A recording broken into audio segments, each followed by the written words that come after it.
2 மக்கபேயர் அதிகாரம் 10. மீண்டும் யூதர்களின் துன்பம். கோவில் தூய்மைப்பாடு.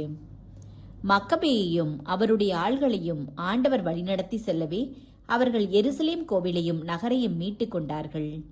அயல் நாட்டார் பொது இடங்களில் அமைந்திருந்த சிலை வழிபாட்டுக்குரிய பலிபீடங்களையும் கோவில்களையும் இடித்து தள்ளினார்கள். எருசலேம் கோவிலை தூய்மைப்படுத்திய பின் புதியதோர் பலிபீடம் எழுப்பினார்கள். கற்களில் இருந்து நெருப்பு உண்டாக்கி 2 ஆண்டு இடைவெளிக்கு பின் பலிகள் ஒப்பு கொடுத்தார்கள். நறுமண புகை எழுப்பி விளக்கு ஏற்றி காணிக்கை அப்பங்களை படைத்தார்கள். இவை யாவும் செய்த பின் அவர்கள் குப்புற விழுந்து இனி ஒருபோதும் இத்தகைய கேடுகள் தங்களுக்கு நேராதவாறு ஆண்டவரை வேண்டினார்கள். இனிமேல் எப்போதாவது அவர்கள் பாவம் செய்ய நேரிட்டால் அவரால் பரிவோடு தண்டிக்கப்படவும் கடவுளை பழிக்கின்ற பண்பாடு குன்றிய பிற இனத்தாரிடம் கையளிக்கப்படாதிருக்கவும் மன்றாடினார்கள். அயல் நாட்டார் கோவிலை தீட்டுப்படுத்தியதன் ஆண்டு நிறைவு நாளிலேயே, அதாவது கிஸ்லேவ் மாதம் 25ஆம் நாளிலேயே கோவில் தூய்மைப்பாடு விழா நடைபெற்றது. சில நாள்களுக்கு முன் அவர்கள் மலைகளிலும் குகைகளிலும் காட்டு விலங்குகளைப் போல் அலைந்து திரிந்து கொண்டிருந்த போது கொண்டாடிய கூடார திருவிழாவை நினைவு கூர்ந்து இவ்விழாவையும் அதை போன்றே 8 நாளாக மகிழ்ச்சியுடன் கொண்டாடினார்கள்.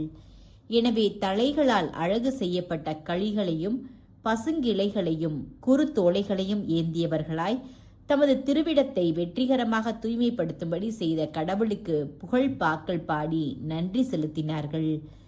யூத இனத்தார் அனைவரும் ஆண்டுதோறும் இவ்விழாவை கொண்டாட வேண்டும் என்று பொதுவில் சட்டம் இயற்றி முடிவு செய்தார்கள். 5ஆம் அந்தியோக்கின் ஆட்சி காலம். எபிபான் என்று பெயர் பெற்றிருந்த அந்தியோக்கின் முடிவு இவ்வாறு அமைந்தது. அந்த கயவனுடைய மகன் அந்தியோக்கு யூபாத்தோரின் ஆட்சி காலத்தில் நடந்தவற்றையும் போர்களின் போது ஏற்பட்ட பேரிடர்களையும் இப்போது சுருக்கமாக காண்போம். யூபாத்தோர் ஆட்சி பொறுப்பை ஏற்றபோது லீசியாவை ஆட்சியாளனாகவும் கூலே சிரியா பெனிசியா ஆகிய நாடுகளின் தலைமை ஆளுநராகவும் ஏற்படுத்தினான். முன்பு யூதர்களுக்கு இழைக்கப்பட்டிருந்த அநீதியை முன்னிட்டு அவர்களுக்கு நீதி வழங்குவதில் மக்ரோன் என்று அழைக்கப்பெற்ற தாலமி முன்னோடியாக திகழ்ந்தான். அவர்களோடு நல்லுறவை ஏற்படுத்த முயன்றான். இதன் விளைவாக மன்னனின் நண்பர்களால் யூபாத்தோர் முன் அவன் குற்றம் சாட்டப்பட்டான். பிலமேத்தோர் தன்னிடம் ஒப்படைத்திருந்த சைப்ரஸ் நாட்டை கைவிட்டதாலும் அந்தியோக்கு எபிபானோடு சேர்ந்து கொண்டதாலும் துரோகி என்று எல்லாரும் தன்னை அழைப்பதை தன் காதால் கேட்டான். தன் பதவிக்கு ஏற்ற மரியாதையை பெற முடியாததால் நஞ்சு உண்டு தன் உயிரை மாய்த்து கொண்டான். இதுமேயரின் வீழ்ச்சி. கோர்கியா அப்பகுதிகளுக்கு ஆளுநனான போது கூலிப்படையை அமர்த்தி வாய்ப்பு கிடைத்த போதெல்லாம் யூதர்களை தாக்கி வந்தான். மேலும் முக்கிய கோட்டைகளை தங்கள் கட்டுப்பாட்டுக்குள் வைத்திருந்த இதுமேயரும் யூதர்களுக்கு தொல்லை கொடுத்து வந்தனர். எருசலேமில் இருந்து துரத்தி அடிக்கப்பட்டவர்களையும் ஏற்றுக்கொண்டு போரை தொடர்ந்து நடத்த முயன்றனர். ஆனால் மக்கபேயும் அவருடைய ஆள்களும் பொதுவில் வேண்டுதல் செய்து கடவுள் தங்கள் சார்பாக போரிடுமாறு மன்றாடிய பின் இதுமேயருடைய கோட்டைகளை நோக்கி விரைந்தார்கள். விறுவிறுப்போடு அந்த இடங்களை தாக்கி கைப்பற்றினார்கள். மதில் மேல் நின்று போராடிய அனைவரையும் துரத்தி அடித்தார்கள். தங்களை எதிர்த்து வந்தவர்களுள் 20,000 பேரையாவது வெட்டி கொன்றார்கள். முற்றுகையை சமாளிப்பதற்கு தேவையானவை எல்லாம் கொண்ட வலிமை வாய்ந்த 2 கோட்டைகளில் குறைந்தது 9,000 பேர் அடைக்கலம் புகுந்தார்கள். அப்போது மக்கபே அவற்றை முற்றுகையிட போதுமான ஒரு படையை, அதாவது சீமோன் யோசேப்பு ஆகியோருடன் சக்கேயுவையும் அவருடைய ஆள்களையும் விட்டுவிட்டு தமது உதவி மிகவும் தேவைப்பட்ட இடங்களுக்கு சென்றார். ஆனால் சீமோனுடைய ஆள்களுள் பணத்தாசை கொண்டவர்கள் கோட்டைகளில் இருந்த சிலரிடமிருந்து 210 கிலோ வெள்ளியை கையூட்டாக பெற்றுக்கொண்டு அவர்களுள் சிலரை தப்பியோட விட்டுவிட்டார்கள். நடந்தது பற்றி மக்கபேயுவுக்கு தெரிவிக்கப்பட்ட போது அவர் மக்களின் தலைவர்களை கூட்டினார்.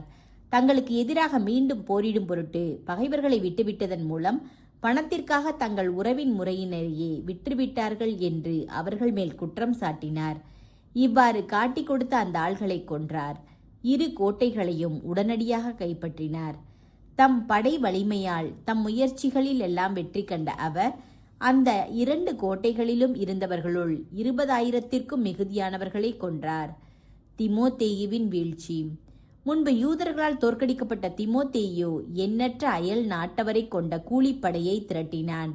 ஆசியாவில் இருந்து மாபெரும் குதிரைப்படையையும் சேர்த்து கொண்டு யூதேயா நாட்டை படை வழியால் கைப்பற்றும் எண்ணத்தோடு வந்தான். அவன் நெருங்கி வந்தபோது மக்கபேயும் அவருடைய ஆள்களும் தங்கள் தலைமேல் புழுதியை தூவிக்கொண்டும் தங்கள் இடையில் சாக்கு உடை உடுத்தி கொண்டும் கடவுளிடம் கெஞ்சி மன்றாடினார்கள்.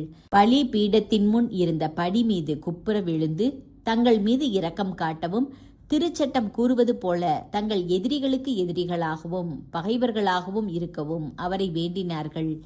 வேண்டுதலுக்கு பின் தங்கள் படைக்கலன்களை எடுத்துக்கொண்டு அவர்கள் நகரில் இருந்து நெடுந்தொலை சென்றார்கள். எதிரிகள் இருந்த இடத்திற்கு அருகில் வந்ததும் அங்கு தங்கினார்கள். பொழுது புலர்ந்ததும் இரு படையினரும் போர் தொடுத்தனர். யூதர்கள் தங்கள் வெற்றிக்கும் புகழுக்கும் தங்கள் வலிமையை மட்டும் நம்பவில்லை, ஆண்டவர் மீது நம்பிக்கை கொண்டிருந்தார்கள். மற்றவர்களுக்கு அவர்களது சீற்றமே படை தலைவனாய் அமைந்தது. போர் கடுமையான போது ஒளி பொருந்திய 5 மனிதர்கள் பொற்கடிவாளம் பூட்டிய குதிரை மேல் வந்து அமர்ந்து யூதர்களை நடத்துவது போன்று பகைவர்களுக்கு விண்ணிலிருந்து தோன்றினார்கள். அந்த 5 மக்கபேயை சூழ்ந்து கொண்டு தங்கள் படைக்கலன்களால் அவருக்கு பாதுகாப்பு கொடுத்து காயப்படாதவாறு அவரை காப்பாற்றினார். பகைவர்கள் மீது அம்புகளையும் தீக்கணைகளையும் வீசினர். அதனால் பகைவர்கள் பார்வை இழந்து குழப்பமடைந்து சிதறுண்டு ஓட யூதர்கள் அவர்களை வெட்டி வீழ்த்தினார்கள். 20,500 காலால் படை வீரர்களும் 600 குதிரைப்படை வீரர்களும் கொல்லப்பட்டார்கள். கைரையா என்ற படைத்தலைவனுடைய நன்கு அரண் செய்யப்பட்ட கசாரா என்ற கோட்டைக்குள் தீமோத்தேயு தப்பியோடினான். அப்போது மக்கபேயும் அவருடைய ஆள்களும் எழுச்சியுற்று கோட்டையை 4 நாள்களாய் முற்றுகையிட்டார்கள். கோட்டைக்கு உள்ளே இருந்தவர்கள் அதன் வலிமையில் நம்பிக்கை கொண்டு இழி சொற்களால் இறைவனை பழித்து கொண்டிருந்தார்கள். 5ஆம் நாள் விடிந்தபோது மக்கபேயின் படையை சார்ந்த 20 இளைஞர்கள் இத்தகைய இறை பழிப்பை கேட்டு சீற்றம் கொண்டு துணிவுடன் மதிலை தாக்கி காட்டு விலங்கு போல சீறி பாய்ந்து தாங்கள் எதிர்கொண்டவர்கள் அனைவரையும் வெட்டி வீழ்த்தினார்கள். மற்றவர்கள் மேலே ஏறி சென்று எதிரிகளை சுற்றி வளைத்து கொண்டு கோட்டைகளுக்கு தீ வைத்தார்கள். அத்தீயை கிளறிவிட்டு இறைவனை பழித்தவர்களை உயிருடன் எரித்தார்கள். மற்றும் சிலர் கதவுகளை உடைத்து எஞ்சியிருந்த படை வீரர்களை உள்ளே நுழையவிட அவர்கள் நகரை கைப்பற்றினார்கள். ஒரு கிணற்றில் ஒளிந்து கொண்டிருந்த தீமோத்தேயுவையும் அவனுடைய சகோதரனான கைரையாவையும் அப்பெல்லோபானையும் அவர்கள் கொன்றார்கள். இவற்றையெல்லாம் அவர்கள் செய்து முடித்த பின் இஸ்ரேல் மீது பேரிரக்கம் காட்டுபவரும் அதற்கு வெற்றியை வழங்குபவருமாகிய ஆண்டவரை புகழ் பாக்களாலும் நன்றி பாடல்களாலும் போற்றினார்கள்.